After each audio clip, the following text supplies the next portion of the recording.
Just a little bit about myself. I'm a graduate of the University of Pennsylvania. I'm a former professor at Jefferson University in Philadelphia, PA. And I've been involved in the financial markets for over 20 years. And began trading the futures and forex markets about 10 years ago. And in my graduate school work, I was involved in the optimization of software systems via mathematical modeling.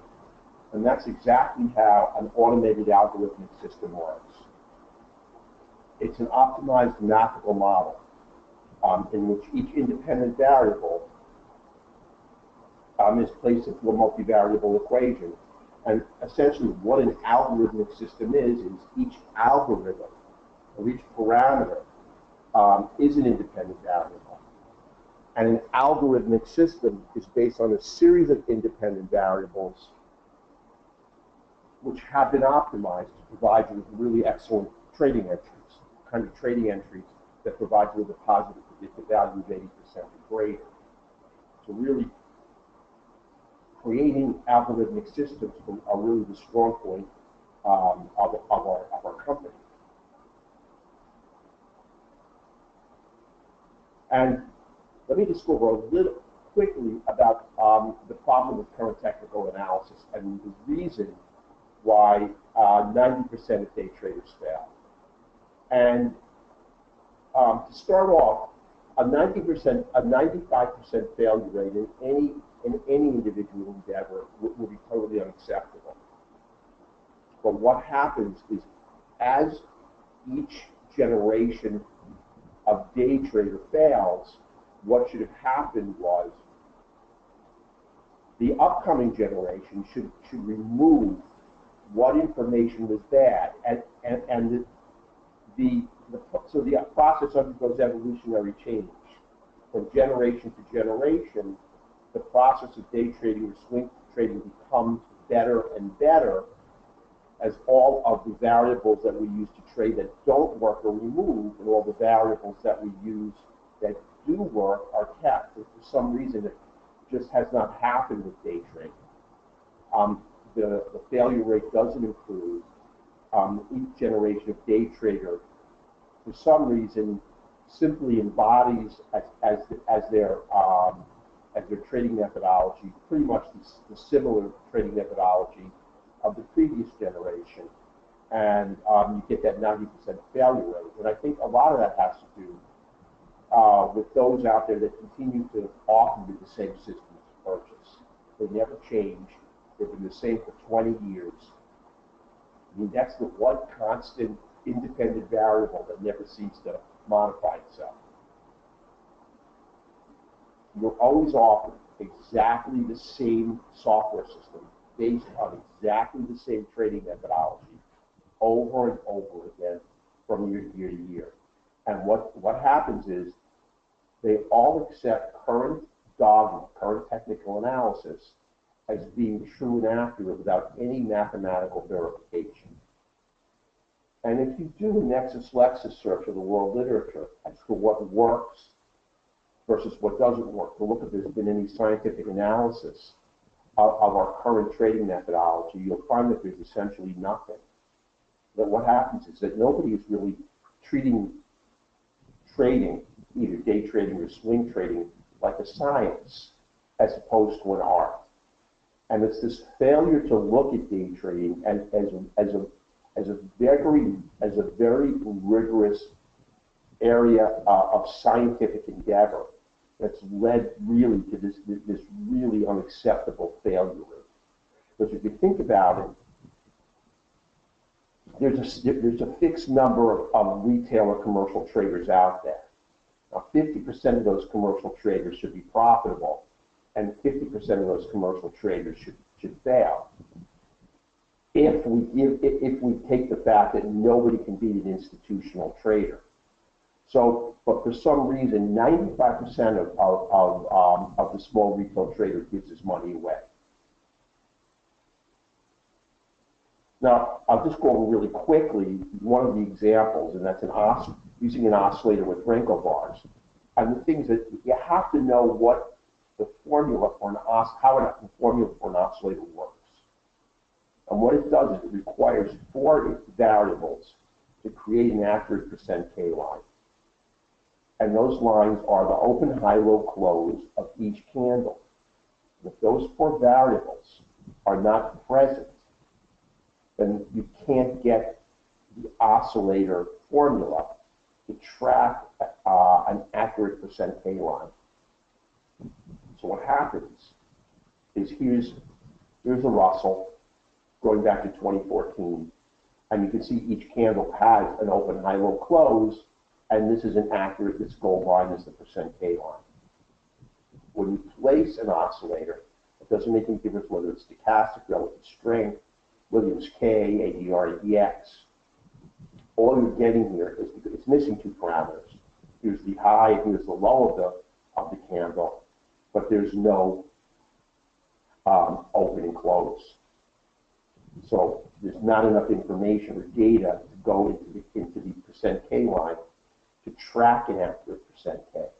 So if this type of analysis was placed into an automated algorithmic system, you could see why the automated system would come up with ongoing failures. What you have to understand is the math that goes into each individual indicator, and also understand if those indicators are real independent variables, and if they really do drive price as opposed to price driving the indicator. And just another quick example of how the oscillator doesn't work is that groups of traders trade it differently.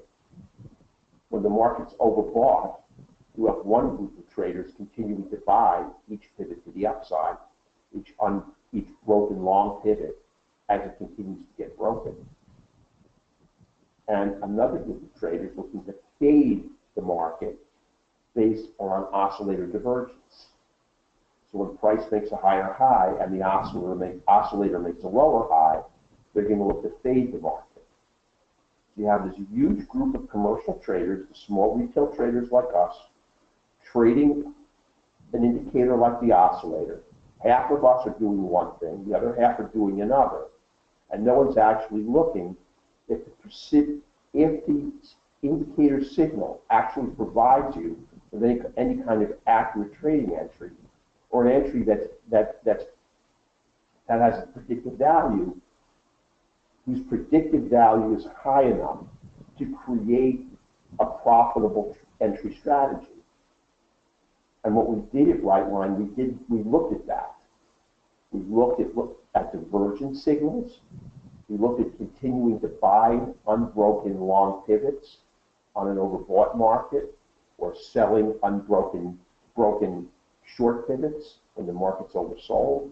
And what we found is that the oscillator provides no precision or adds no precision to your trading. So the oscillator has been completely removed as an indicator to provide any information regarding taking a trading entry. On the other, I always like to talk about Fibonacci because I call it the Fibonacci hoax.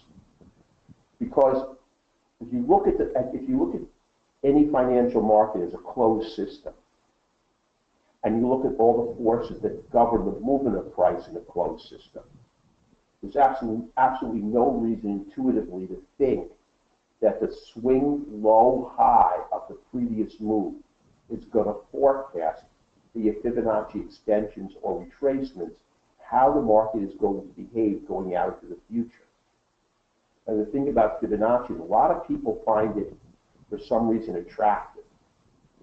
People constantly gravitate towards it. They've been doing that for 20 years, and I've never ever met a Fibonacci trader who trades profitably. And Fibonacci was a relatively obscure 18th century mathematician. The one thing you can give Elliott and Gann is that they developed their theories at least in a time when there actually was a stock market. Fibonacci lived 200 years before the stock market was developed. And if you look at the predictive value of a Fibonacci support or resistance level, you find that it has no predictive value. Sometimes it breaks, sometimes it holds, It in no way governs the future movement of price or predicts the future movement of price. Therefore, it's only going to confound your trading. Placed into an algorithmic system, with the algorithmic system, it's going to base its trading entries off of a Fibonacci support level, or taking a short trade off of Fibonacci resistance. All it's going to do is going to increase the number of losers. And in no way will it increase the precision of the trading or increase the number of winners. If you use it to trade on a discretionary basis as part of your trading methodology, all it's going to do is confound your trading. It's going to make it more difficult, and it's not going to in any way increase the precision of your trading.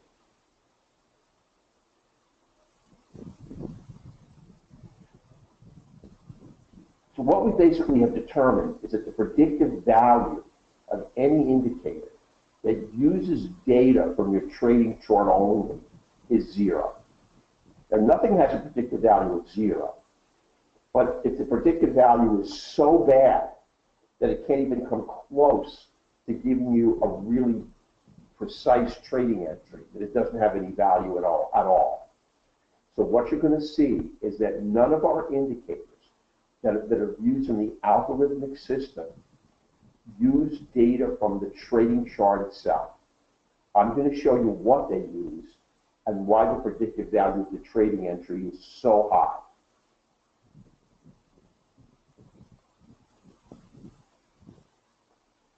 Now, the algorithm itself obviously it's all based on math. What the algorithm is set to is not to trade with sensitivity. If you trade with sensitivity, you're looking to get into every winner, every true positive move. But the cost of that is going to be to get into a lot of false positive moves, i.e. get stopped out a lot. What the algorithmic system is set to do is to trade with specificity, i.e. to filter out all the losers. And if the system is set to avoid losers, it's going to take great winners. Now, there's going to be a lot of winners it can't get, but that's what the goal of an algorithmic system has to be. It can't be to grab all the winners. It has to be set. The underlying trading methodology, the algorithm itself, has to be set to avoid losers. And then it has to be set to trade only when the prevalence of an entry, only when the prevalence of getting a successful entry is high, and that is when there is a trend. So it only trades a trending market, and you'll see how it does a multi-time frame analysis of trend, and it only looks primarily to avoid taking losers. So as I had mentioned, the prevalence of a winning trade increases in a trending market. Now, I'm not really going to go into the laws of thermodynamics and how markets inherently want to go to chop. So these are what we've determined are the independent variables that have to be placed into an algorithmic system in order to successfully avoid taking as many losers as possible, but at the same time, still getting you into enough profitable trades to drive a really superior overall performance. One is the multi-time frame analysis of trend. Another is the multi-time frame direction of correlative markets. I'm going to go over all the independent variables carefully. Another, is the multi-time frame analysis of order flow. Another, the multi-time frame analysis of momentum. And the fifth is the multi-time frame analysis of market profile. And that's the way that the algorithmic system leverages volume, which is, I think, is the most commonly misused and one of the most important variables that are present on a trading chart. Remember, these are the only parameters that are present on a trading chart are the open, high, low, close of a candle and volume. There are only 5 variables present on everyone's trading chart. You see a lot of these people come up with these magic indicators that will pick an E-mini high 3 or 4 days from now or 3 weeks from now. They'll pick highs, they'll pick lows. There'll be these black box systems. But the fact is, there are only 5 variables. And those 5 variables are the open, high, low, close, and volume. There is no other information conveyed to a trader on any market except those 5 variables. There is nothing else.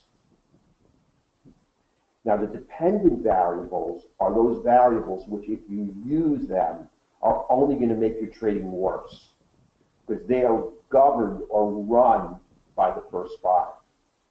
Oscillators are dependent variables. They're dependent on these independent variables. The MACD is a dependent variable. Fibonacci and Elliott wave. These are all dependent variables. And if you put them in an algorithmic system, they're only going to make the trading worse. Let's first take a look at the independent variables that are extremely important. Now, one is the multi-time frame assessment of momentum. And you'll see how we do it on the trading chart. We use this line. And right below it is the multi-time frame assessment of order flow. And order flow is a very, very powerful way of leveraging volume. I'm going to talk a little bit about that in a second. Now, before we get to these, what I want to tell you, I have a lot of the information in the market profile section at the top. But what order flow essentially is telling you whether or not there's an excess of buyers or excess of sellers on the dome. Who is in excess? Traders at the bid or traders at the ask? Now, based on the mathematical analysis, order flow is a very, very important independent variable. When there are more traders on the buy side of the dome, the market is going to come under buying pressure. When there are more traders on the ask side, or I'm sorry, on the sell side, the market is going to come under selling pressure. Now, I've had a lot of great questions about, second tier, third tier, an order flow that's very, very deep. It all works out. And what you want to do is only trade in the direction of order flow that's done on a multi-time frame basis. And I'll show you later on exactly how that's calculated. Now, if you look at the chart and you see exactly how to take a trade, this upper line, there's lots of ways of calculating momentum. An oscillator is a momentum indicator. MACD is a momentum indicator. We like to use modified Fibonacci. Now, when we did 2 years of market replay data, this one gave us the most precise assessment of momentum. Now, the upper line does a 2-time frame analysis of momentum. The lower line does a 2-time frame analysis of order flow. And it doesn't look at momentum or order flow from the trading chart. It looks at momentum and order flow from your 2 higher time frames only. Remember that I had mentioned that you don't want to use an indicator that assesses data from your trading chart. If you do that, you're going to wind up confounding the analysis and degrading the precision of your entries. The only thing you want to do is you want to use data from 2 higher time frames. And you're going to see how we also use data from other markets. So this is not looking at price on the trading chart, looking at price on your 2 higher time frames. The algorithmic system automatically sets those 2 higher time frames. You can see that when momentum and order flow are either blue or green, price is going to rise. And that's how the algorithmic system sets up. It looks for an alignment of order flow and momentum on the 2 higher time frames, and looks for entries long only on the system. Here's what happened. Here's another example. You can see when you have to have an order flow momentum alignment. These are both independent variables, and they must be in alignment. And if you see at the end of this slide, the lower line is order flow, and the upper line is momentum. And I have another slide that shows this better. When there's lack of alignment between these two independent variables, the market goes into chop. And remember what I had mentioned, you don't want to take a trade in a choppy market, and the algorithmic system knows the market is in chop, defines the market is in chop, based on this and many other analyses. When order flow and momentum don't align, it stands aside. Here's another example. I'm telling you, I can show you a million of these. When we trade in the live trading room, and I trade on a discretionary basis, I will almost never take a trade unless this multi-time frame assessment of order flow and momentum are in my favor. I want both lines. It's almost a prerequisite for me for taking a trade. And here's another example. The lower line is order flow, the upper line is momentum, and you see right here, where there's no alignment of these independent variables, the probability of getting a winning trade is incredibly diminished. And what happens is the market breaks down into chop. As soon as these independent variables align, the algorithmic system is alert and looking for an optimal trading entry. And I have not talked about entries yet. All I have talked about is trading direction. Here's more examples. The algorithmic system also assesses the volume ladder. That's another independent variable. But right now, we're only talking about order flow. Short trade and a long trade. And these were actual trading entries. And here's another example. I want really to highlight this fact about see how these two independent variables don't align throughout this entire course here. And when they don't, all you're doing is getting chopped. When they align, price is almost always going to move in the direction of higher time frame momentum and higher time frame order flow when they align. That's the time the algorithmic system is going to be looking for an optimal long entry. Now, the multi-time frame analysis of trend is also extremely important. Now, this pink background bias, again, we're assessing trend, but we don't look at trend on our trading chart. Remember, we don't care what price does on our trading chart. And if we use it to analyze our trading entries, all it's going to do is confound our trading.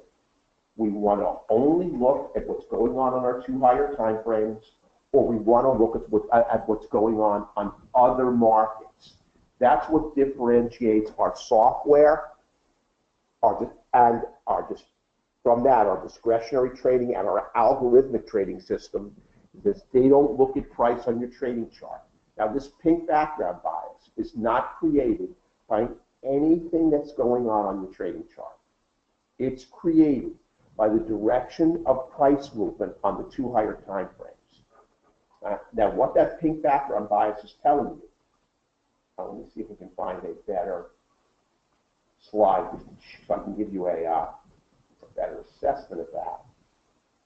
It's hard. Well, what it's telling you is we have a 50-period simple moving average and a 15-period proprietary moving average. There's a 50 and a 15 that we use. It tells you that the 50 is red and heading down. It tells you that our 15 period has crossed the 50 to the downside and is heading down. And all support to the downside has been broken. So what you have is a clear trade to the downside without any support to worry about breaking, and the 50 and the 15 are both heading down on the two higher time frames. If the algorithmic system doesn't trade a 5 range on crude, it trades an 8. So it's looking at the 13 and 21 range as the two higher time frames. Again, another independent variable to set up the direction of price movement. Order flow and momentum were 2, and the third independent variable is the direction of price on your two higher time frames. Order flow and momentum don't rely on market structure. This indicator encompasses market structure to add a component to the independent variable system that we didn't have before. Now the 15 has to cross the 50, and the 50 and the 15 must be red and heading to the downside. That adds market structure to the mix of what the algorithmic system is looking for. And here's trades to the upside. When you've got the two higher time frames aligned to the upside, the 50's green, the 15's green, the 15's cross the 50 to the upside, all resistance to the upside is broken. A trade for 14 and a quarter points, 14 and a quarter, and 11 and 3/4 points to the upside. This is when the market is going to roll. Obviously, if you look here, all of these traders in these red candles, and we're not talking about discretionary trading anyway. And the discretionary trading is what we do in the trading. We decide whether we do an assessment of risk on a trading entry. We decide that risk is acceptable. We believe that our potential profit is large. Our risk to reward is low or it's high. All of these traders looking at these counter trades in these short candles are making a risk assessment, deciding it's best to take a short trade. And you can see they're using oscillator divergence, they're using MACD divergence. They're all going to get crushed. And that's the importance of analyzing independent variables that work and not using that old trading methodology, because that's what they're trading. Now, here's really where we start looking at independent variables that have never been assessed before. And we really are the only company that does that. And it's taken us a long time to create these. Now, we know that in the course of an afternoon, stocks go up, bonds go down, precious metals move in one direction, crude oil moves in another. So why, at a given time, would the E-mini drop and bonds and notes go up? Why would the E-mini and the NASDAQ fall and bonds and notes rise? And the reason is because throughout the course of the day, institutional traders, the big money traders, are making this assessment of risk. And throughout the day, they rotate money across different sectors of the market depending upon whether risk is on or risk is off. When risk is off, they're going to move their money out of the E-mini, the NASDAQ, the Dow, and the Russell. And they're going to move money into bonds, notes, certain currencies, precious metals. They're going to do a rotation of money. And what we do is we have indicators that track that rotational money flow. And it's going on throughout the day. They're constant. That's what those algorithmic systems that you see working on the institutional markets are doing.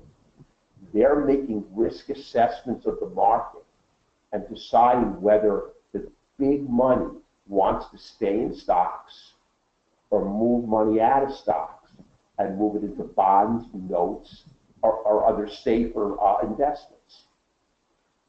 So what we've done is we've created what's known as lines or indicators that look at correlative markets. Now let me show you the one on bonds. There's 6 correlative markets on bonds, 3 in each line.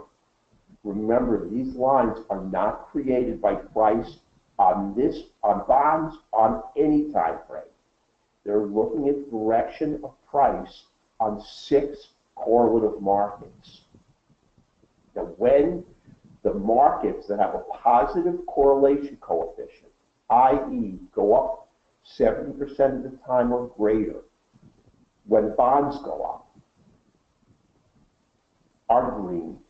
And when the markets that have an inverse correlation coefficient, they go down 70% of the time or greater when bonds go up. And they're all moving in the appropriate direction. Both these lines are green. And this tells you is that, what it tells you is that there's the flow of institutional money out of the inverse correlative markets into the markets that correlate directly. So the institutional money is getting into bonds, it's coming into notes, it's coming into its other correlative markets, and they're pulling money out of stocks and other more risky investment vehicles. So the price of bonds is rising here, not because the rising price doesn't create the dual greens. The dual greens are telling you that the likelihood of a rise in price is exceedingly high. Here's a 4th independent variable, none of which look at the price on your trading chart. The last couple that we looked at at price on the higher time frames. This looks at the movement of market, of the direction of market, of other markets. When you have green here, the price of bonds is almost always going to rise. You're never going to want to take a short trade when both, we call it quant lines, because the correlation coefficient, if it's 0.9, means that it correlates so strongly that we want to quantitatively weight it very heavily in these lines. And look what happens when the lines go yellow. When the institutional money is just not there and the markets are left to drift randomly, the bond market just goes into complete shock. And again, remember what happens to the prevalence of a winning trade in shock. This is when the algorithmic system is going to stand aside and not trade. And here's that same chart that I showed you before. When you get that, usually when you get the multi-time frame alignment of trend, it's because the institutional money has been rotated and is rotating into the E-mini. The big money is pouring into the ES. The ES has 9 correlative markets. The E-mini, the Dow, the NASDAQ, and the Russell all have 9. And they're all green, are all red. It tells you the directional bias of the trade. So now we have multiple independent variables, all which create a trading bias, all independent of the other, and all independent of price movement on your trading chart, all telling the algorithmic system what direction it wants to trade, and the algorithmic system is only going to trade when all of these independent variables align, when the institutional money flow is moving into the E-mini, when the order flow and momentum are giving you, when there's buying pressure and momentum is going to the long side, and the multi-time frame direction of trend is also green to the upside. We're creating a tremendous amount of specificity, and in order to get this kind of alignment, sometimes it takes time. This is what we're looking to do. We're not looking to get into a lot of trades. We're looking to get into a lot of winners. Now, this is just an example of a couple of quick winners here. And you can see all of the, we're just going to look at the upper line. We're not going to look at these middle lines. This is an indicator that I haven't talked about yet. And at the time that I created this JPEG, we're still in the process of perfecting. All 3 quant lines are green. Order flow and momentum is green. Background bias is green. You get a pullback to support and a move up for 31 ticks. Same thing here. Here, 2 of the 3 quant lines are green. Order flow and momentum is green. Background bias is green. Now, this quant line was red, but the algorithmic system has a little bit of play and allows you to lose one independent variable in a trade to give it back a little bit of sensitivity to give you the swing trade. Now, it also assesses market profile. And market profile is an extremely important independent variable that's independent of all the others. Remember, all the other independent variables had nothing to do with volume. Here is your volume indicator. And I'm going to tell you what another thing that it does with volume in a minute that's really quite different. This is extremely important because it's based on incredibly important math. This isn't like an oscillator where somebody devised it and thought it would work, stuck it in the market, and after 1,000 generations of traders lost all of their money trying to trade the oscillator, it was found that it didn't work. Market profile does work because it's based on very, very sound math. It's based on the fact that what we know as an axiom in nature is that all data in a closed system, in a perfectly closed system, is going to be randomly distributed. And the random distribution of data in a closed system creates this bell-shaped curve. And the average value, which in this case is price, and this could be anything, but in what we're looking at, it's going to be price because we're looking at financial markets. And when the data is normally distributed, this is the mean price. It's also the median price, and it's also the mode price when the data is normally distributed. And one standard deviation around that mean price creates a fair value area. Now, here is our market profile and our algorithmic assessment of what's happening when you place market profile into the algorithmic equation. Now, price wants to stay within fair market value. It desperately does. So when it approaches the value area high, we know that based on the math, there's going to be a strong desire or a strong push down on price. Value area high, when price is below it, is going to act as a strong area of resistance. So the algorithmic system will never take a trade up into the value area high. We know that the value area low is going to repel price to the upside. So the algorithmic system will never take a trade into downside support of the value area low. We also know that the point of control is the price at which most traders want the price of that financial instrument to be. In this case, I'm looking at crude oil. And most traders want to trade crude at $53.49. It's right here. And although I minimize the size of the histogram bar, you can see it is the biggest histogram bar.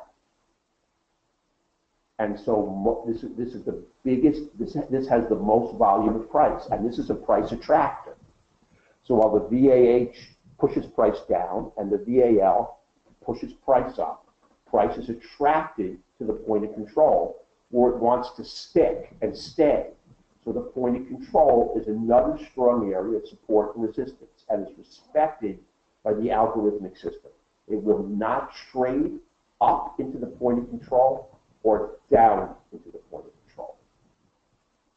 Now, when the VAL is broken and price comes up, it will use the value area low to trade off of as an area of resistance and a move down. When the VAH is broken to the upside and price comes back, it will use it as support to take a trade to the long side. Now, there are also critical low volume nodes. And there's a lot of low volume nodes that are created by volume profile, but we did an analysis to determine which are the critical ones. Those critical low volume nodes are the ones that are confluent in the VAH and the VAL. And what they do is they create this zone of rejection. And price does not want to trade through a low volume node. It is simply a price that traders have rejected. And we know that price is going to be pushed off the value area high and pushed up off the value area low. So there are two differing forces coming to bear on any financial instrument, keeping price from moving through this zone. And that's what the algorithmic system does. It will not trade up into a zone of rejection acting as resistance to the upside, or trade down into a zone acting as support. Here's what it's going to look for. It's going to look for a break, retest, and continuation to the downside in the direction of the multi-time frame trend, in the direction of order flow, in the direction of momentum, and looking for the correlative markets to be rotated in its direction, telling us that money is coming out of the E-mini S&P. All those independent variables have to align before it's going to take a trade. And not one single analysis is done of price or price action on the trading chart. Only the volume profile, looking at areas of support and resistance. And by the way, this volume profile does a multi-time frame look back. So it's assessing volume not just from the trading chart, but it does a proprietary look back period.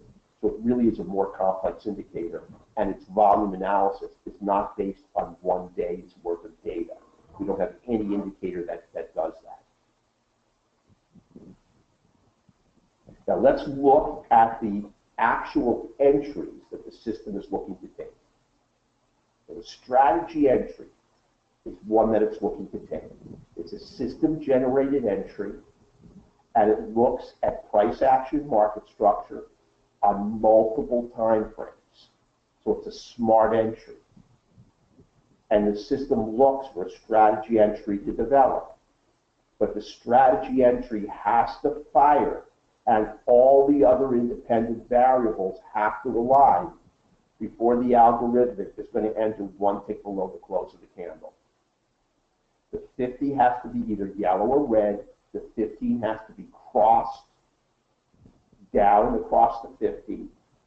And you already know you have to have a multi-time frame lineup of trend to the downside. You have to have order flow and momentum aligned to the downside.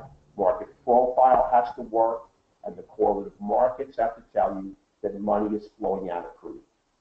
Then it will take this strategy entry short, and you have a very high probability win. There's two more strategy entries. They're smart entries on their own, even without the additional analysis that's done. But remember, we are not looking to trade the sensitivity, we're looking to trade the specificity. If an algorithmic system is going to make money, it's got to trade with incredible specificity. It has to have the alignment of every independent variable that governs price. And here's what we call our ABC entry. And here's our A, here's our B, and here's our C. And this A, B, C are created by the software. I don't draw these lines onto these letters onto the chart. When the system has two candles in a row of the same color, it creates the A. That's a trend, and that's based on trading. Those are price action traders, and they're right. So as the trade continues down, the B is the first retracement candle, and the system is looking for that B. And as soon as it fires, it's looking for the C to engulf it to the downside. When it does, it'll take an automated entry one tick below the close of the candle. If the 50 is red or yellow, the 15 is down. 15 is crossed the 50. You have the pink background bias, and all the other independent variables align. This is a strong entry because on your trading chart, it's going to stop out all the traders caught in this counter trend direction. So it's going to get pushed down by two forces: overrunning all the traders in the counter trend long direction, and the addition of additional short contracts being thrown in by the institutional money. And by letting all these independent variables align, we are essentially almost always trading in the direction of institutional money. Here's another ABC.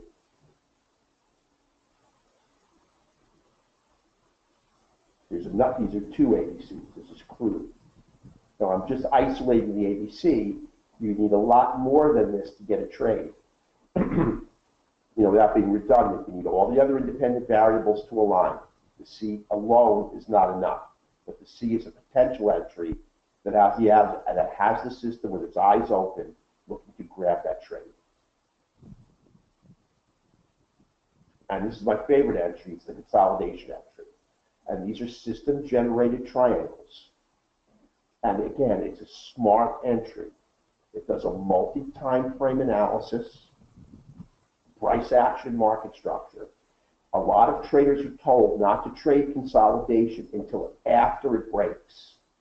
Our system makes an incredibly accurate call on when consolidation is going to break, because it does a multi-time frame assessment. And what happens to consolidation on your trading chart is usually that its hand is usually tipped on the higher time frames first. So by doing a multi-time frame assessment in this consolidation channel created by the software, when a triangle fires, the system is going to take a long trade one tick above the close to the upside. And hopefully you're going to get a great long trade. Again, it's only going to do it when this consolidation channel meets algorithmic requirements. On the E-mini, it's got to be an 8-tick narrow channel, and consolidation is always going to break out of the direction of the trend, or we're going to assume it will, and it's got to have at least 4 candles inside the channel. That's how we define consolidation for the algorithmic system, and it's a very effective trading entry. Here's another one. Now, this is not one that the algorithmic system would take, because the 15 had not crossed the 50 to the upside at the time of the filing. And the reason I put that in there is to show you that just because you get a consolidation signal and it works, doesn't mean the algorithmic would take it. It has to meet all the algorithmic requirements, and this clearly does not meet one. Even though it's a low-risk entry, maybe for us in the trading room, the automated system that we're not watching is not going to take that trade. Here's 2 more perfect trades. This is just what it waits for. And everybody always asks me, who's on the automated system, how many trades is it going to take this week? And the answer is, I can never tell, because the automated system is only going to trade what the market gives it. If it's a choppy, low-volume week, it may get 2 trades. If it's a high-volume trending week, it may get 10. It all depends on what the market does. The key is, if it doesn't trade, it's because there are no great setups. And that's what you want an algorithmic system to do. Stand aside when the market doesn't give you the real low-risk, high-reward entries. Now, before I get to trade management, I just want to say that there are other independent variables. If I went over all of them, it drives me crazy. We have a special overbought, oversold parameter that I really, I'm not going to go over. We also do a volume analysis on a minute-by-minute basis. Now remember that no system wants to trade in a low-volume environment. Market profile is terrific for leveraging volume, but it doesn't tell you if you're trading in a high-volume or low-volume environment. Are a lot of contracts trading, or is the market a dead market? Well, the algorithmic system does a minute-by-minute analysis of how many contracts are crossing per minute. And if there are not enough contracts crossing to meet algorithmic requirements, it will censor a perfect trade. So it's never going to trade for you in a low-volume environment, which is extremely important. And it makes it really a smart system. Now, the last component I wanted to talk to you about is trade management. In other words, where are your targets on the trade? After you get in, how does the trade evolve? Now, your stop is always going to be the same. On an 8 range, it's always going to be a 10-tick stop. On a 5 range, it's always going to be a 7-tick stop. But your targets are set by the algorithmic system based on the average true range of the trading chart. When volatility is high, the algorithmic system looks at the ATR. It is an indicator, and it's assessing volatility on your trading chart.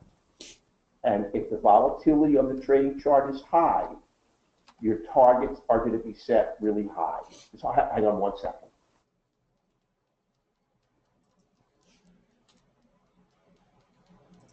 Okay, then it's going to set your targets high. When volatility is low, it's going to set your targets low. So trade management is all done by the system. And I just wanted to show you a couple of other trades real quickly. This is where everything is aligned. Get a pullback and a move down, always in the direction of order flow and momentum, always with the quant. We only have one quant on crude.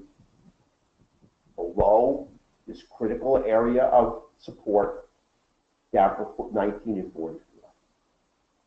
Always in the direction of order flow and momentum, always in the direction of the correlative markets, always with the multi-time frame alignment of trend, always on a retracement back to resistance and support, down. Again here. Let me just see. Let me go to questions.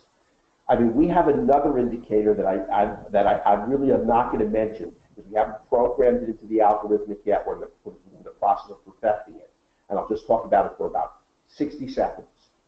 We already have it operational on the futures markets. We're in the process of, we just tweaked it again today.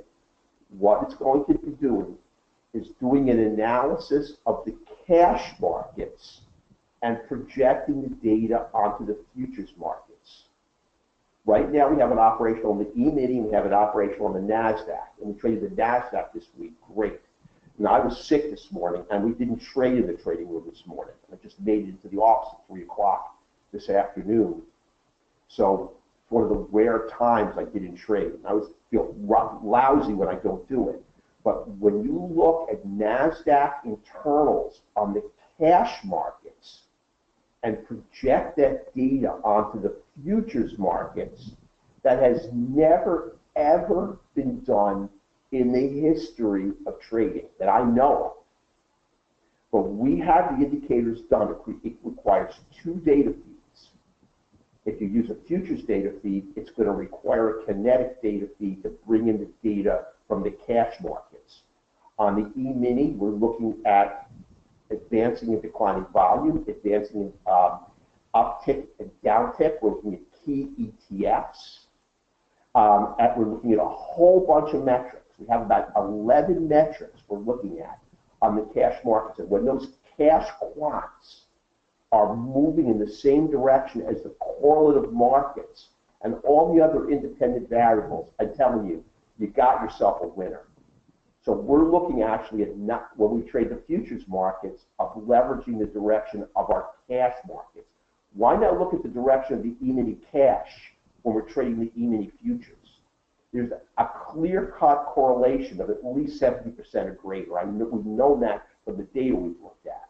So, and we've got both of those independent variables. We've got those indicators just about done. And we've just tweaked them again today. So let me just go to the offer, because I know that Lee is waiting on backup here. Now, here's basically what we're looking at.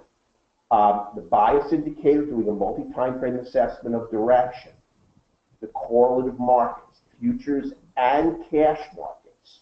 Now, we don't have the cash markets coded in because we don't have the cash market, the correlative cash markets perfected yet, but we will very shortly. They already are excellent, and they're just going to get better and better.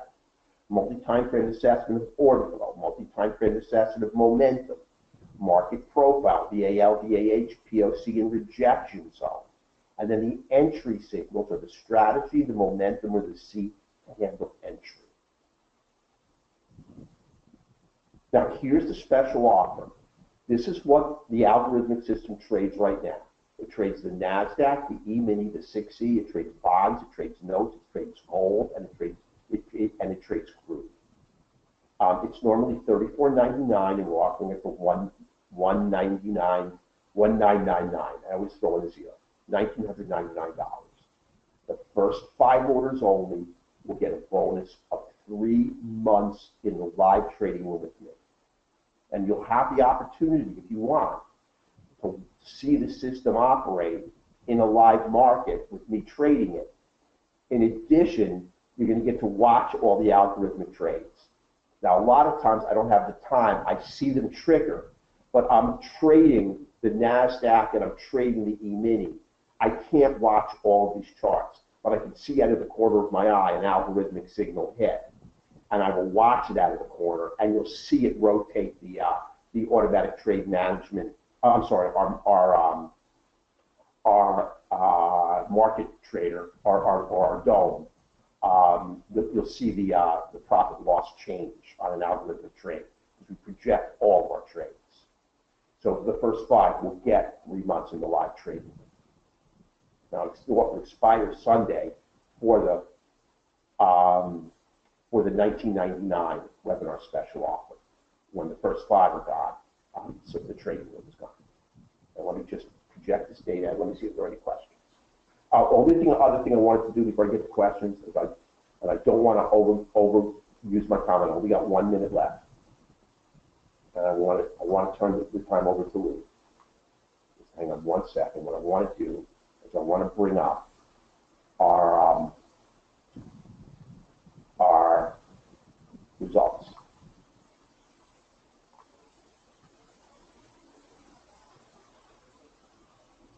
And I'll just take 2 minutes to answer questions.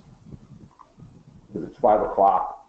I'm sure everybody's tired, and I know you're anxious to listen to what Lee has to say. Performance. Here's our algorithmic performance.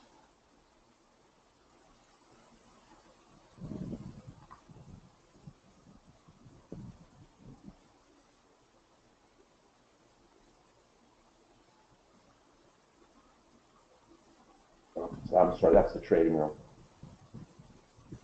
Here's the algorithmic.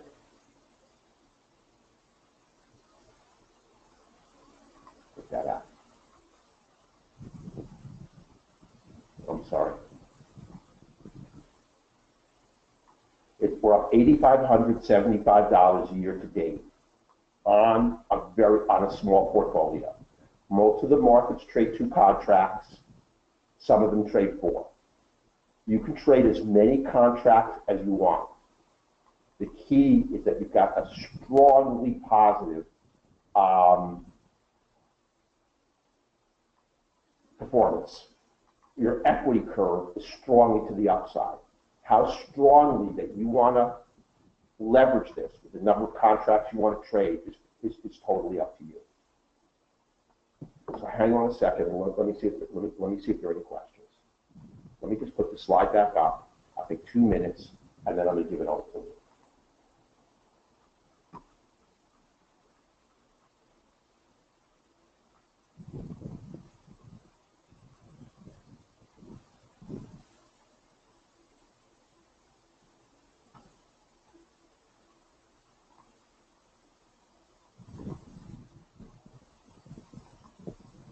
Okay.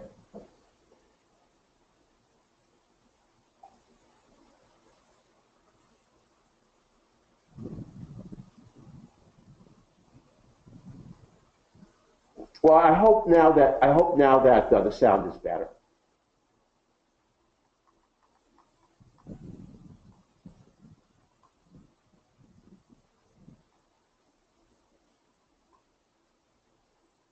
No, they don't, Tom. We do not include the price of the commissions. I just want to make that clear. There are no commission costs in there, but the performance it does take I'm glad the sound is better. And the reason we don't include commissions is because everybody pays a little bit of a different commission. So if you look at the performance, it's based on very, very few trades. It's only going to be a small fraction of the overall performance cost. It is not going to be a significant percentage of your performance. But I just want to make it clear that we do not include that in the performance that I showed you. It does not include commissions. They are, AC. No problem, Dad. You know, totally understood. Okay, well, listen, there's no other questions. If you have any, feel free to give me a call. We're here. Let me go back. No, there were 60 some odd trades, Tom, not 100. If I remember correctly, there were not 100 trades. I believe there were less than that. Let me just go back.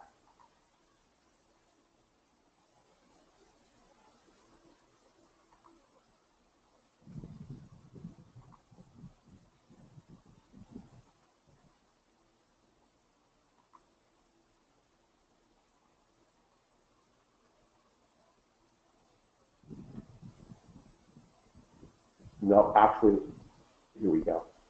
Actually, the number of trades actually was 128 trades. Here's the cumulative trades. But this is over. Cumulative trades is this line right here. Let me go right down. But this is for over a year's worth of data. This is since the inception. It's been 187 trades, but this is going back to 6/29, no, it's 1 year. 6/29/16. So it's approximately exactly 1 year of data. So it's taken 128 trades. That's the number of trades. Those are the cumulative trades. Okay? Okay. All right, well, listen, everyone. Have a really, really great afternoon. I'm going to turn it over to Lee. Lee is going to talk to you about bracket trading. I've known Lee for a long time. He's a great guy. They have a terrific system, and Lee is completely transparent, completely honest, just a very credible guy with a great system. And unlike a lot of these vendors out there, you know, he's you know, one of the cream of the crop guys that displays his data, shows all his results, and is completely transparent with the system. So I'm going to sign off and leave you in good hands with Lee. If you want to trade the news, this is the best way to trade the news that I've ever seen. So everyone have a great afternoon and have a great weekend. Bye-bye. Take care, Lee. Take it over, Lee. Okay.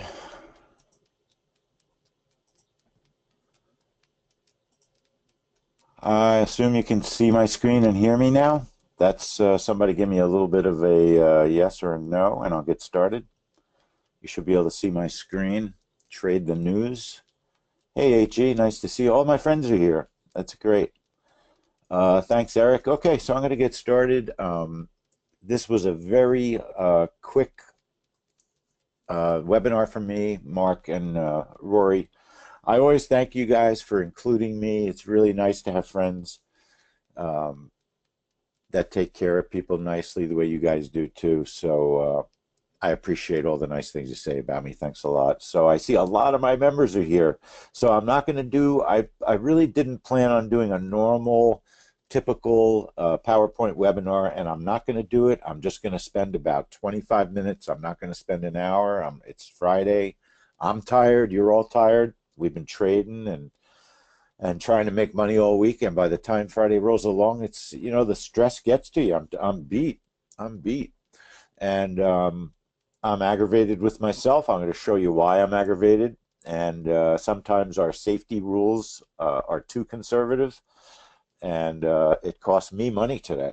So I'm going to show you what I did and what I shouldn't have done, and it's a lot of fun, this stuff. I really got to tell you, I love this stuff.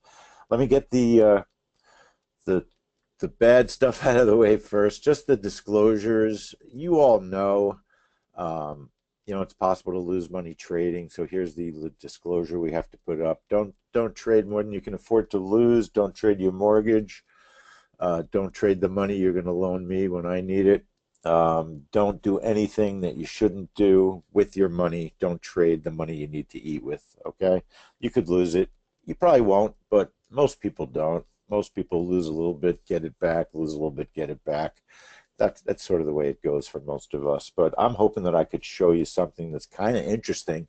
I've been working on a technique. It's not something I invented. I'm not a genius. I'm a regular guy just like everybody in this room.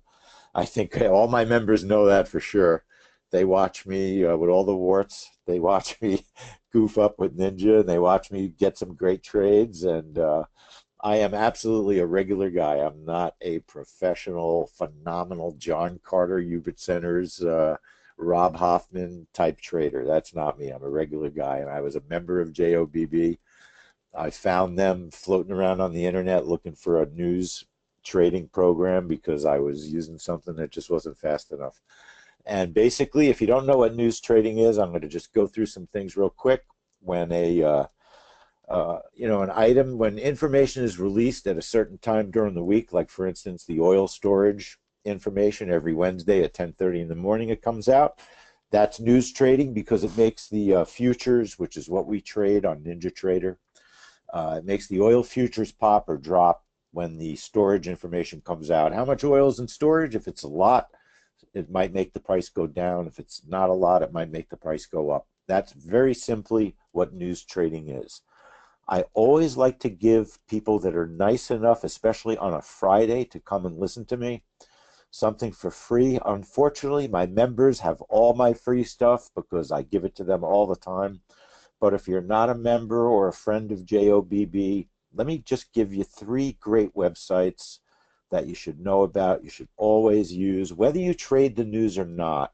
If you're a regular trader, you should minimally just know when the news is coming out so that when you're in a trade, you don't get stuck and have your trade blasted out on you because you didn't realize the news was coming, okay? So that's very important to know when the news is going to be released. So let's say, you know, you're trading oil and you're a smart oil trader. You don't want to be in that trade on the wrong side of the trade when the oil storage numbers are released, because most probably, if you're not ready for that report, it's going to stop you out of your position. Or, you know, if you're lucky and you're gambling and you don't even know about it, it's just a gamble, a lucky break, it might give you an awesome trade. But the truth is, you don't want to be in the market at the moment the news is being released unless you're prepared for it and you're ready for it. And that's what JOBB does. We prepare people for it. We get them ready. This particular site is free site number 1, Fast Economic News. It's, believe it or not, we are a futures trader. We don't trade Forex, spot Forex. We don't trade stocks or bonds or options or anything like that. Actually, we do trade bonds, but I use this Forex site because it gives me incredible backtesting data so that I could find out, I could find out when any report is coming out, and I could look up its past history as well. This is fasteconomicnews.com. Make a note of this site if you're interested in trading the news. Just to give you a really quick example, today, if you want to trade Mexican retail news, you probably won't because it's not going to move. We tried it today, didn't move.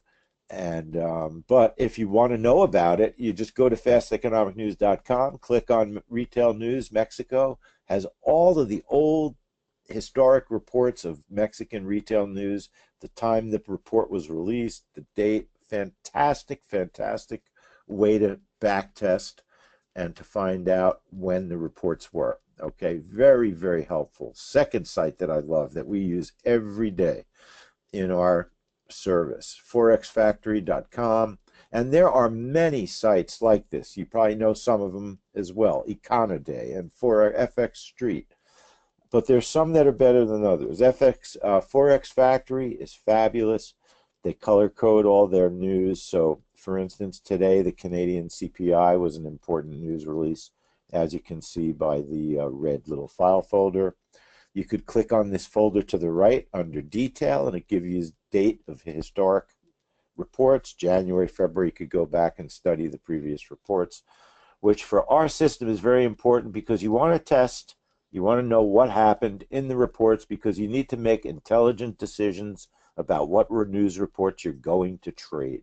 That's the key for making money with news reports. Know what reports are working and know what reports are not, and trade the ones that are working. And the way you do that is by testing. So very quickly, we use NinjaTrader version 7 right now. I do have NinjaTrader version 8, the beta test version, in my possession. We're testing it, and I do have a brand new update of our software on NinjaTrader version 7 that I'm going to show you some of the features today. I'm very excited about this update. We've done a lot of things to this software, and it now is not just a news trading program, but it is a general, fantastic, just futures trading program that anyone could use. And I'm hearing that people are using it on spot forex as well. So NinjaTrader is the broker we use, most of us, and they actually are a forex broker also.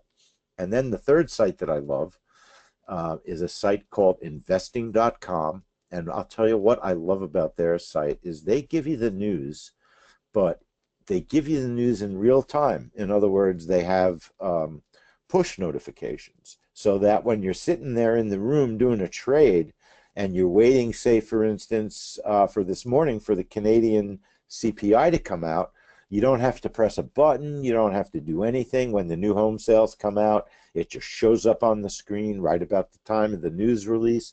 That is real handy when you're trading and you're in the middle of a trade and you don't have time. You know, news trading is fast, it's quick, it doesn't give you a lot of time to prepare, and that's why we prepare the day before with our reports.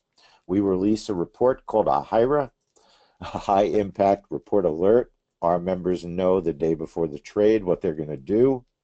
For instance, today we traded Canada CPI, but I knew yesterday what I was going to do. I had a plan in place, and that plan was to not cancel the trade, which is what I did today, and I'll show you why. Today's report actually turned out to be a fabulous report, but it was problematic because watch what it did. Whoops, one of our members made money on it. Now all I have to do is find it, and that's the hard part. Give me 1 second, folks, because I forgot where I put it. Bear with me. The news, what happened with Canada today is the index, we have certain things that keep us safe. And one of the warnings that we use is if an index moves a dramatic amount of ticks, for instance, more than 10, more than 20, and I'm going to have to find this. I really want to find this report for you, so bear with me. I don't care if I show you goofy things on my screen. Here it is, which is what I knew it was behind all my screens. And what happened was, you'll see Canada is going to move a little bit crazier than we wanted it to move. So give me a second. I moved it and now I can't find it. So here it is. All right. Here's Canada CPI today. Let me turn the sound down. Been a difficult report to trade based on my testing, so I was extremely wary to begin with. But watch what it did. And this is why I kind of warned all our users in the room, be careful. First thing that you got to see, our software, what it does is it puts brackets, puts our orders on the screen, okay? So that, because what happens is the news takes place so fast, okay, that you can't get the orders on the screen fast enough. You'll screw up. I mean, it'll just goof you up. And here it is. You could see the Canadian index is moving a dramatic amount. There's our orders, but the Canadian index moved too much, in my opinion, where I didn't want my room members to be unsafe. So unfortunately, I called off the trade. Look how much it moved. It really, that's a lot of movement for the index. On my charts, it actually looked like even more than that. And then what happened is, ironically, after it moved upwards, it then immediately went down in an explosion that would have been an absolutely perfect one contract trade, which is the whole point of what I decided I would show you in this webinar. I want to show you this great method that I've discovered, not really discovered, but I've just been working on to trade the news with one contract. Let me show you the oil trade that we had this week. A one contract. Oh, you know what? Here's a better look at that Canadian trade. I couldn't find my chart. Here it's going to be much clearer. So we have a clock that we give everybody. It's really important for news trading. We know exactly what time the report's going to be released. This report is an 8:30 report. Okay, so our clock, I want to get it right exact for you so you can see it. Bear with me. Let me get the right exact spot here. Sometimes it's a little bit tricky with GoToWebinar.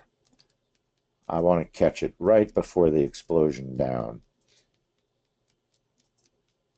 That was one. Here we go. Perfect. Okay, so I'm watching this right here, and what I'm starting to see is the Canadian dollar, which is what we trade on Canada CPI.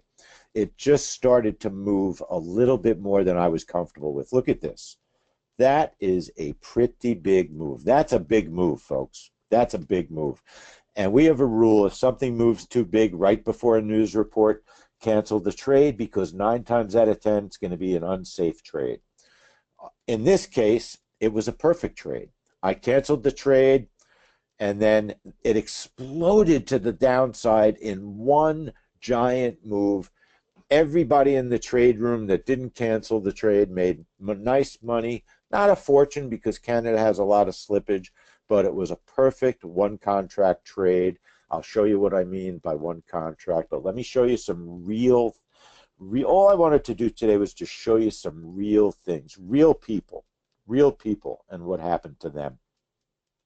Okay, and what happened to them was Sean, one of our members. He made $100 on that trade. Okay, and he made it in 14 seconds. Okay, 8:30, 14. He was done with this trade, and you can see he was up $100. He was done. Not bad for 14 seconds work. I'll take it. Then we had another member, $80, same trade. I'll take it. Nothing wrong with making $80 on a trade. Okay. And then what I wanted to show you was what happened with oil yesterday. And I'm going to show it live, but I'm going to use Ninja Replay to show you oil and gas using this new method. It's not a brand new trading method, but it's a newer method that we're going to start using in our trade room to try and keep us safer, and also to just trade one contract and make good money trading one contract. Here is the problem when you trade the news with one contract. The way that our software works is you have to choose a target, okay? And usually you choose 2 targets, but how do you know what the target's going to be? You don't. You can only look at old reports and approximate, based on the behavior of reports, what targets might be. And we never get them exactly right. I thought to myself, man, I wish I could come up with a way to trade so that I don't have to guess and I could just trail my stop or trail my targets. So I thought to myself, we have this really cool software. I'll bet if I put no target in, watch what's going to happen. It's really fantastic. I think it's fantastic. So I'm going to go to the date of yesterday's, 2 days ago's oil trade, which was the 21st. The trade was at 10:30. I'm going to set the strategy up. I'm going to okay it. Okay. I'm pretty much there because I did it in advance. I'm going to set up my strategy. This is exactly what we do in the trade room. I'll set up the strategy in front of everybody. Okay. We use what's called a bracket of 8. I'll explain that to you. We have an entry time. The trade takes place at 10:30. So on oil, we're going to enter the trade 10:29. 57, okay? Bear with me. And you just have to make sure that you do it properly. 57 seconds there. And then I'm going to use something called break-even trigger ticks, break-even profit ticks. What that means is if the market moves 10 ticks plus my bracket, 18 ticks in total, my stop is going to move to 4 ticks above break-even. Very simple. If that number was an 8, if the market moves 8 ticks plus our bracket, 16 ticks, my stop moves break even plus 4. Very simple, not complicated. It's just a way that we have in our system so that if the market moves in your direction, you can move your stop. But I thought that was confusing, so I'll show you our new features. It's kind of exciting the way we can do it, but forget that for now. I'm going to show you one contract trading, a way to make a lot of money just trading one contract. So I'm going to enable my trade. Here's my position. One position. I could have 3, but I'm only using 1. I have no targets. 0, 0, 0. I have a 15 tick stop. That's it. Okay, I'm not doing anything else. I'm just enabling my trade. I'm going to press play. Keep in mind this is replay. This is real. This is what happened. Anybody that traded this way, the only difference, I'll explain to you when the trade takes place. Watch what happens. I'm going to stop it so I could. First thing that happens with our software, it puts our orders on the chart, okay? Our orders are based on our reports, okay? Our report, the HIRA that I showed you, right? We have a crude oil HIRA that's been the same, I would say, probably every week for quite a while. We call it the energy report because not only do they do crude, these are all the HIRAs. I save them so when people ask me questions, they go, hey, what's the trade? You know, what the HIRA looked like 8 months ago. I can show it to them. So here's the crude oil HIRA, or one example of one, just to give you a rough idea so that you can relate it to what you see on the screen. A bracket of 10, a 15 tick stop. That's all we really need to know today. There's other stuff that we get into, but that's what's critical here. So in my strategy, I've got a bracket of 10 up here. Actually, I shrunk it down a little bit because I think we could make a little more money with a bracket of 8. And I am using the stop of 15. And that's one important thing about coming into our trade room, real-time trading. We might change things up. The market might be different. Something might be different that tells us, hey, make a slight change. You might make some more money doing it. So the first thing that happens, our bracket, 10 ticks away from the current price, shows up on the screen. And then watch what happens when the report comes out. Here is the time, okay? The time of the report is 10:29:30. I know that's hard to see. Watch what's going to happen. The report comes out. My stop moved automatically because that's how I set it. Now watch. I'm going to trail one contract. One measly contract. I'm going to start trailing it up. Oh, you know what? I'm doing this manually. I thought I was watching a recording.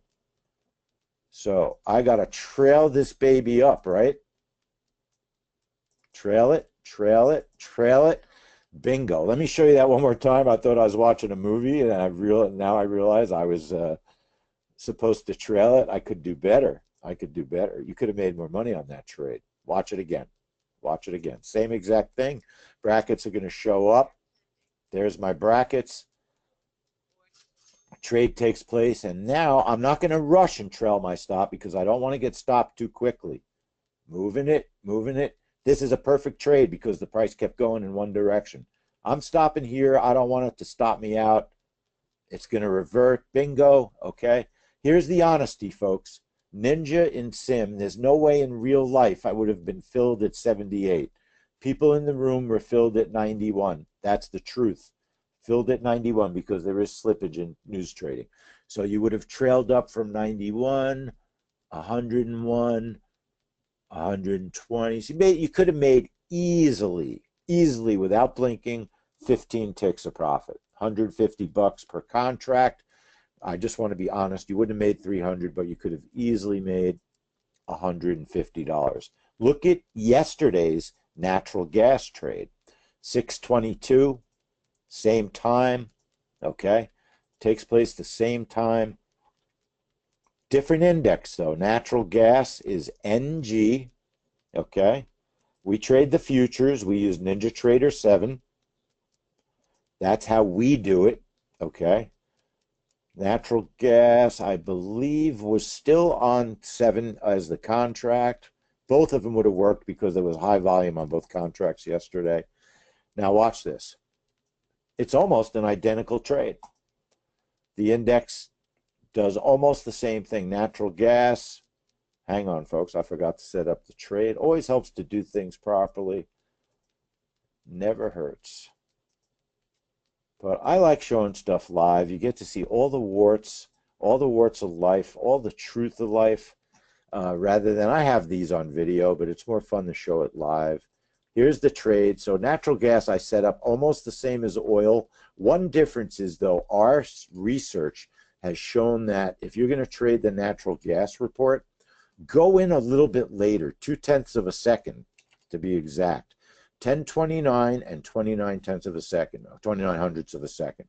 You can use the same break even if the market moves 10 ticks plus our bracket, 18 ticks, our stop's going to move 4.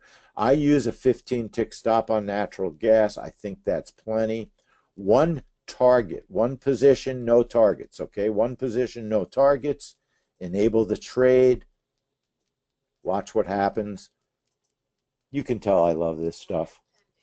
Here comes our trade. Watch natural gas. Boom, surprised us, went down. Got to trail it, trail it, trail it, trail it, trail it, trail it, trail it, trail it, stop. People made $200–300 today, yesterday. That was yesterday's trade. Same thing would have worked in Canada CPI, but I just felt it was a little bit dangerous. And I didn't like the way the index was moving before the trade. Folks, that is one method of news trading.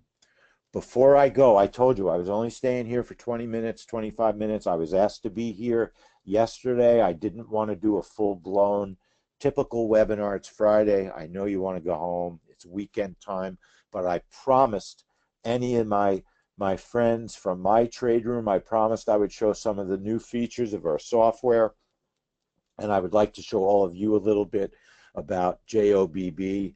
I've been calling it the ultimate news trading tool, but I think it's an ultimate trading tool. I think it's a fabulous program.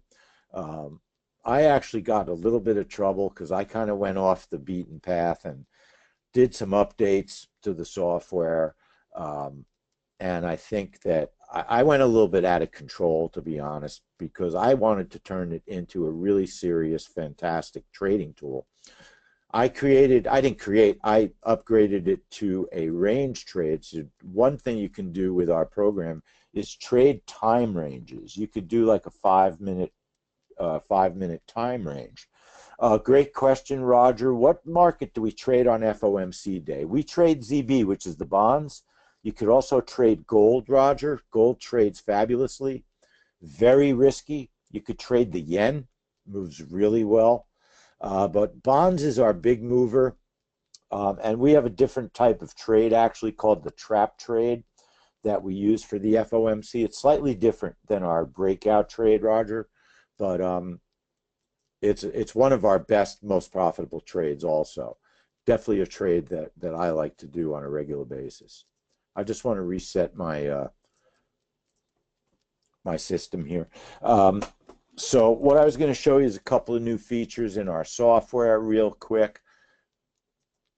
This is the breakout version. One of the things we added that's really important, if you have an unsafe situation, if a report doesn't work, we have a cancellation rule. So what we did is we added the feature cancel after X seconds. So you can put in, hey, if you don't want to wait more than 4 seconds, you can cancel your trade in 4 seconds. Ninja will cancel the trade. Nice new feature, just a little simple thing that we added. Instead of you having to pay attention, bingo, it cancels the trade. Roger, I love your questions. What do we trade for housing starts and with employment? You mean like the Thursday? You mean housing starts and building approvals, Roger? Is that the one you mean? Housing starts and building approvals, we trade the yen, the 6J, or gold, okay? Bonds hasn't been moving. And unemployment, we're working on that one, Roger. We haven't found a great trade for that. Right now, gold seems to be the best. I think the dollar probably would be better, and we're going to do some, right now we're not trading the DX because we didn't want our members to have to spend $100 on the data.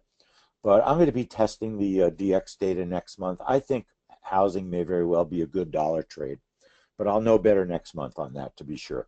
Okay, so the one thing we added, cancel after X seconds. Big feature that we added. You can now trade one direction only. Let's say that you've been watching oil all day and you really think, based on your technical analysis, that the oil report is really, you just want to trade it going long. So now you have the option. All you have to do is click on this and long only. Nice new feature, okay? Real simple, easy to do. Long only, short only, or both, which is standard default, okay? The other thing we've added, 3 positions. We used to have only 2. Something weird happens in the market, though. I'm sure you've all seen it.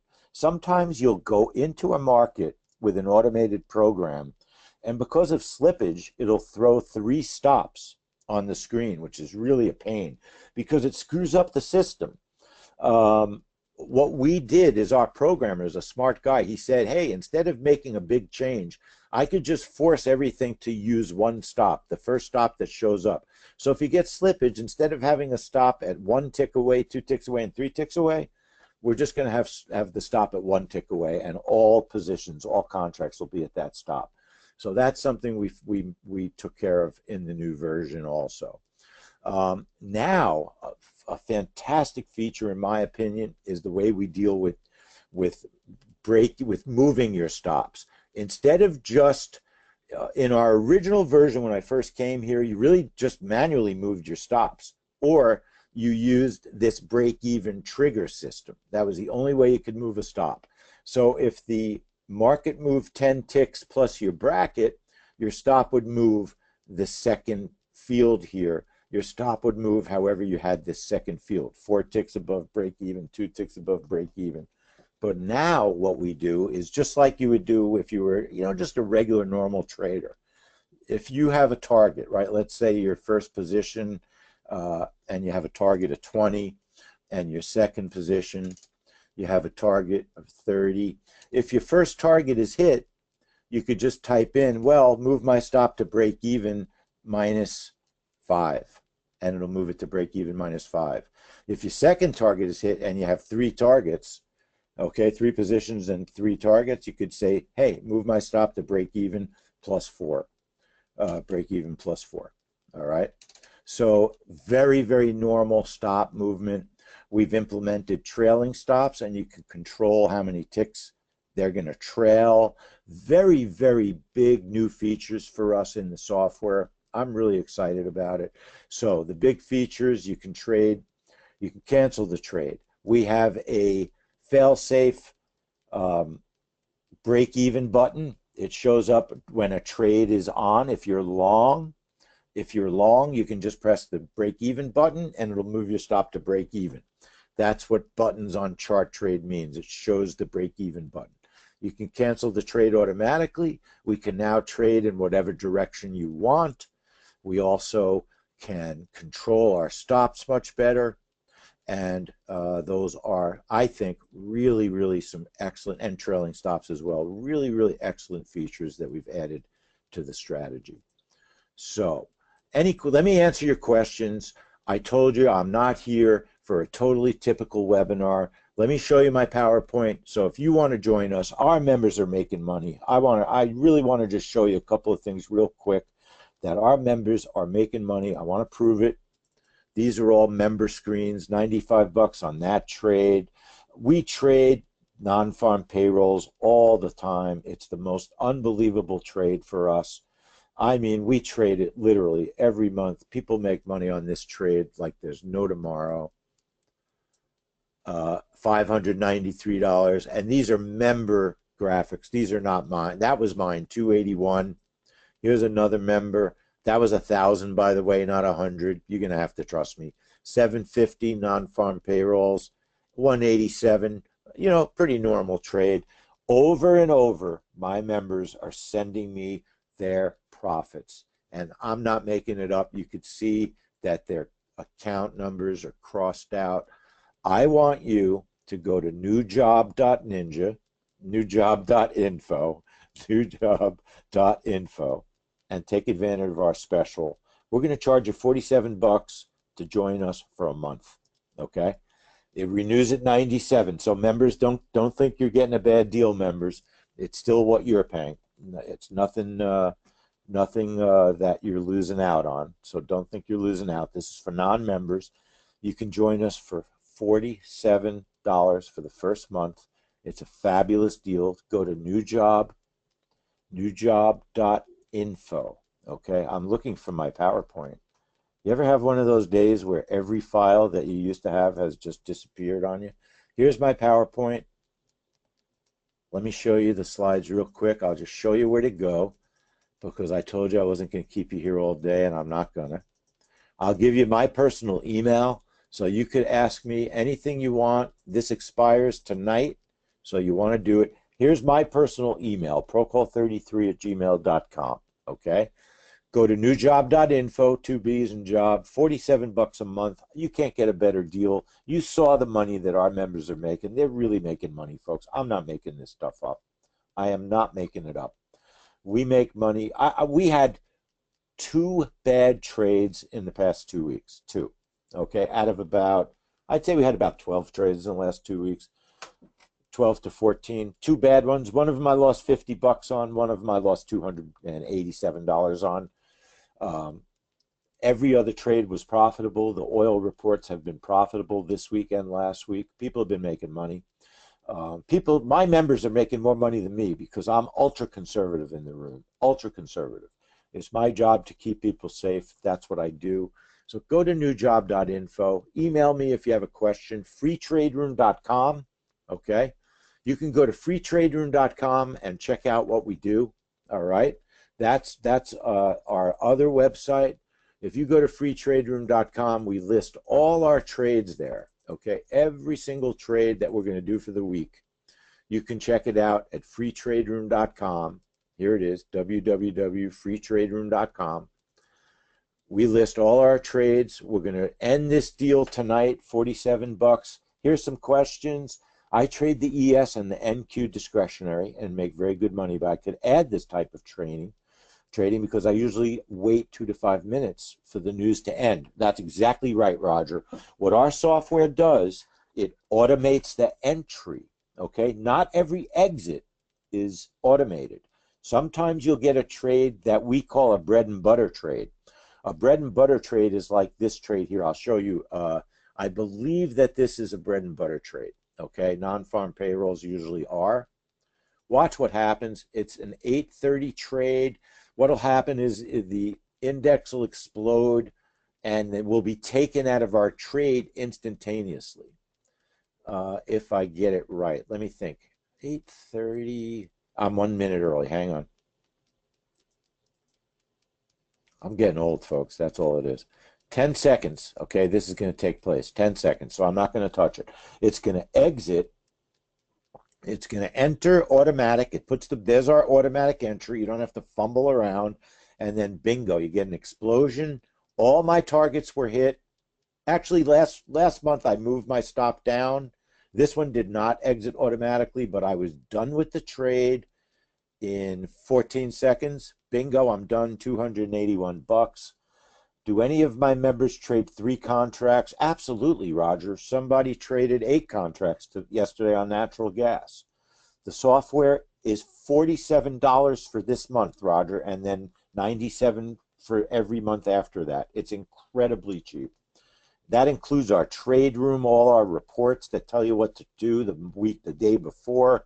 You get a weekly report of all the trades we have. This week, we had kind of a slow week. But this was our weekly report. We had 1, 2, 3, 4, 5 plus extra trades that I found this week. Let me show you a more normal week that we have, just to give you an example. We trade all sorts of things: the Australian dollar, the German DAX, Canadian dollar, the Japanese yen. And you don't have to be a genius to do this either. We help you, okay? We're going to help you trade this stuff. That's the fun of it. You can email me, and I'm not going to leave you hanging. This is a more normal week. We had 1, 2, 3, 4, 5, 6, 7, 8, 9, 10, 11, 12, 13 trades, plus I found a ton of trades. Normally, I can find 3 to 5 extra trades that we don't normally trade as a company, but as the trade room moderator, I find the trades, okay? So, any last questions? I'll show you the last, don't forget, go to newjob.com. Many of these markets are thin in volume. Do you see problems with getting too many members? No. Roger, people ask me that all the time. The markets aren't that thin. I mean, maybe if you trade Mexico, where literally the volume is 20, it might have an effect. But no other market, natural gas, is way too liquid for a group our size to have any effect on it. So I have to tell you that no, I've never seen any effect whatsoever from what we do in the room on price. If there was, we could plan our trades and make it move in one direction, we'd be richer, right? So, but it's not an issue. I never even think about it, Roger, to be honest. We are not moving the markets, okay? That's the truth. There's enough liquidity in the futures markets that you don't have to worry about that stuff. All right, folks, I promised I didn't want to keep you here for a very long time. Go to newjob.info, 2B's in job, sign up, you'll love it. We have a fantastic trade room community at freetraderoom.com. The people that come to our room are fabulous, really nice people. We have a great community of traders, and I'm really proud to be a part of it, and that's the truth.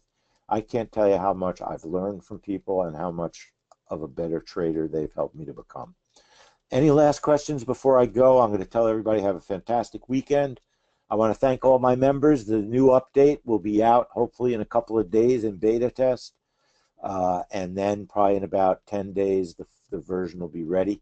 Our Ninja 8 version is done also, and then next year we're going to have some new, not next year, in the next couple of months we're going to have some new exciting platforms. And I just want to thank everybody for listening to me and for giving me your time today. Have a great weekend, everybody. I'm Lee Goldstein. I'm the Trade Room Moderator, freetraderoom.com, Joe Brackett, Breakout.net. Thanks, Mark and Rory, for having me. And I'll see you in the trade room. Take care, everybody.